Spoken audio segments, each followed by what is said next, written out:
According to the Financial and Fiscal Commission, consumers owe municipalities about 306 billion rand compared to 265 billion rand the previous year. Households account for 71% of the total amount owed. Accounts in arrears have been outstanding for more than 90 days, meaning this may not be collectible. Issues impacting municipal revenue collection include illegal electricity connections, resulting in municipalities making a loss on electricity services rendered, as they are purchasing more energy than they are selling. Another is municipalities not billing residents the proper rates in cases where residential properties are converted to businesses and these are not updated on the register. Also incorrectly addressed bills, especially in the case of new developments, meaning these do not get paid. The FFC says there is also a culture of non-payment and the inability of municipalities to implement debt collection policies. Now the rising cost of living wiping off household disposable incomes and the intense load shedding are making things more difficult. The FFC says higher municipal rate increases could be counterintuitive, leading to municipalities not being able to realize their forecasted revenue. Municipalities in general face the immense challenge of finding the balance between affordability and the sustainability of services. And households, as we know, especially low-income households, spend much of their disposable income on municipal services such as water and electricity.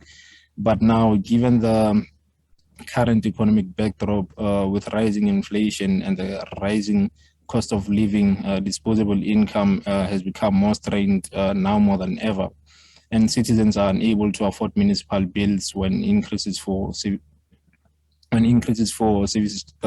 charges that also include property rates are set above the upper band of inflation to achieve cost-reflective tariffs.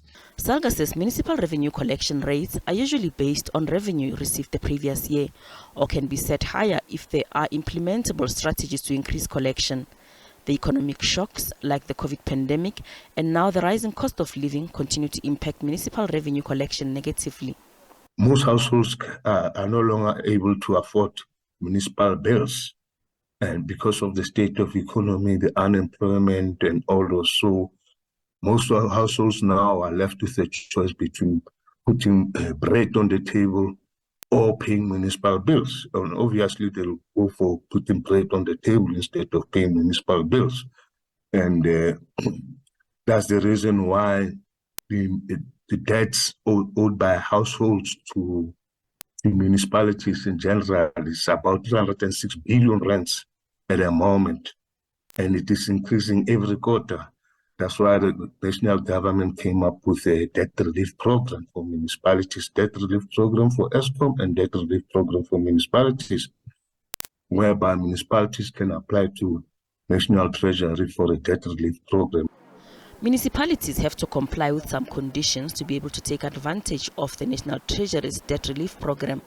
In its circular of municipal debt relief, the National Treasury says the critical component of the conditions relate to achieving a funded budget. It says this includes cost-reflective tariffs, ensuring a complete revenue base, aligning spending patterns to collection levels, and optimizing and enforcing collection by using both water and electricity as collection tools. Gloria Musi, SABC News, Johannesburg.